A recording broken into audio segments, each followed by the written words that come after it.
Bonjour à tous, aujourd'hui nous allons voir le sommaire automatique sous Word.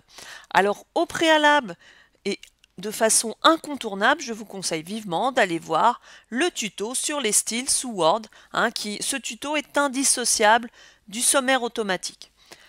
Comme vous pouvez le voir, si vous avez suivi ce tuto, mon texte a déjà ses titres qui ont été mis en forme grâce au style. Alors maintenant, on va passer au sommaire automatique.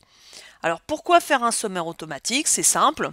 Quand on a un document relativement long, type soit des grands rapports d'entreprise ou alors tout simplement des rapports ou des mémoires d'examen, quand on a 40, 50, voire 100 pages, c'est un petit peu long et laborieux de faire la numérotation à la main. Donc le sommaire automatique est super génial pour pouvoir concourir à notre travail long et périlleux. Alors comment allons-nous faire? On va créer déjà une page blanche avant notre première page. Comment on fait? On se met au début de notre texte, on appuie sur la touche CTRL, donc CTRL et Entrée. Ça nous permet de faire un saut de page. On va quand même mettre un titre à notre page. On va l'appeler sommaire. Hop, je fais une entrée. Je centre ce beau titre. Hop, un petit peu plus gros. Et centré. Et maintenant, je vais insérer mon sommaire automatique. Alors vous allez voir, une fois que les styles sont appliqués et autres, c'est d'une facilité déconcertante. Je vais dans mon menu Références, je choisis Table des matières. Alors vous voyez ici, j'ai des tables automatiques, je ne vais pas les prendre. Je vais vous dire pourquoi. Je vais aller prendre les tables des matières personnalisées. Pourquoi je n'ai pas pris les tables prédéfinies? Tout simplement parce qu'elles n'ont que 3 niveaux. Et moi j'en ai 4. Et ici je peux choisir le nombre de niveaux, c'est-à-dire le nombre de types de paragraphes que je vais avoir. Donc là on met à 4. On choisit d'afficher les numéros de page, d'aligner les numéros de page à droite et d'avoir des caractères de suite. Et maintenant on peut valider en disant OK.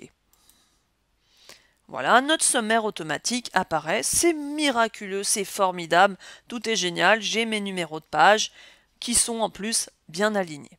Alors le plus du plus. Alors il y a deux options, soit j'ai un paragraphe à rajouter, soit j'ai un paragraphe par exemple en trop, par exemple une partie que je vais retirer. Alors je vais aller retirer ce petit 1, les données. Alors je vais dans mon texte, je le supprime.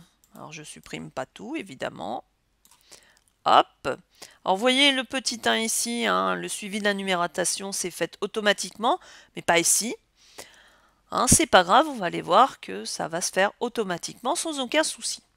Je retourne ici dans mon sommaire automatique. Là évidemment la mise à jour n'a pas été faite. Pour que la mise à jour se fasse, il suffit d'aller sur ce petit bouton mettre à jour la table. Ne jamais oublier une fois qu'on a fait tout un tas de modifications. Et là, automatiquement, vous voyez, vous avez un petit 1 et un petit 2. Il m'a retiré la numérotation antérieure. Et maintenant, je vais vérifier mon texte. Et vous voyez, il a bien modifié aussi dans mon texte le petit 2. Donc, comme vous pouvez le voir, le sommaire automatique, c'est très pratique quand on a un document très long. Ça permet de gagner un temps fou.